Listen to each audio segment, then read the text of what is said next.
ఒక అడవిలో సాధు జంతువులన్నీ కలిసిమెలిసి ఉండేవి.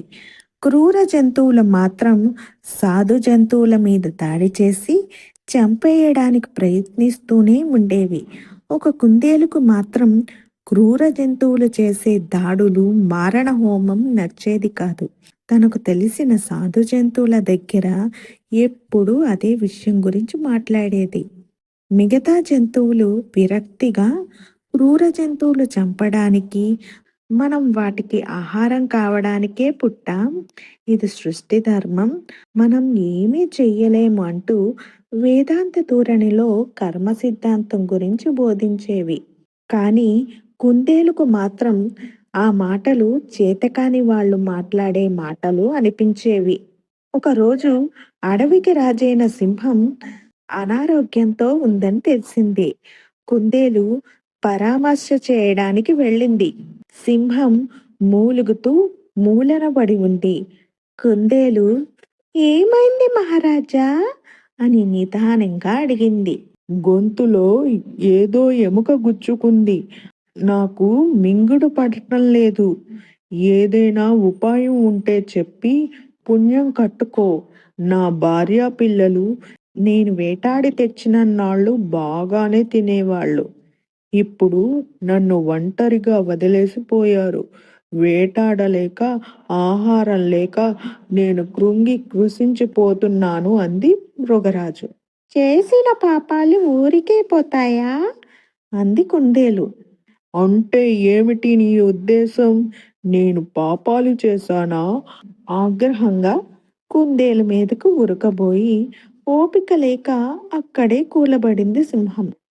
అదేగా మహారాజా, ఓపిక ఉన్నన్నాళ్ళు అమాయక ప్రాణులను చంపి తినకూడదు అనే ఆలోచన లేకుండా మారణ హోమం చేశావు. ఇప్పుడు నీ ప్రాణం మీద తీపి ఏర్పడింది.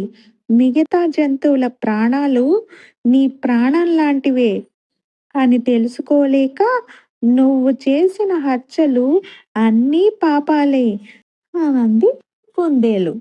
సింహానికి నిజమేనేమో అని అనుమానం వచ్చింది. ఇప్పుడు ఏం చెయ్యాలో చెప్పు, నా పాపాలు పోవాలంటే అంది భయంగా. మీ సింహాలకు వేట మానేసి పళ్ళు ఫలాలు తిని సాధు జంతువులుగా బతకమని మీరు బోధ చేస్తానంటే, నాకు తెలిసిన వైద్యులు ఒక గజరాజు ఉన్నారు. వారిని అడిగి పసరు మందు తెస్తాను. మీ రోగం నయమవుతుంది అని చెప్పింది కుందేలు. సింహం వేటాడడం మానేస్తానని, తన జాతి వాళ్లకు కూడా మంచి చెడులను చెప్తానని, కాయలు ఫలాలు తిని బ్రతకాలని చెప్తానని ప్రమాణం చేసింది. కుందేలు ఆకుపసరతో సింహానికి వైద్యం చేసింది. రోగం నయం అయ్యి మునిపటిలాగా తిరగగలిగింది సింహం. కుందేలు తనకు చేసిన ప్రమాణం గురించి గుర్తు చేస్తూ, మీరు నాకు బోధలు చేస్తానని చెప్పారు, ఎప్పుడు మొదలు పెడతారు అని మృదువుగా అడిగింది.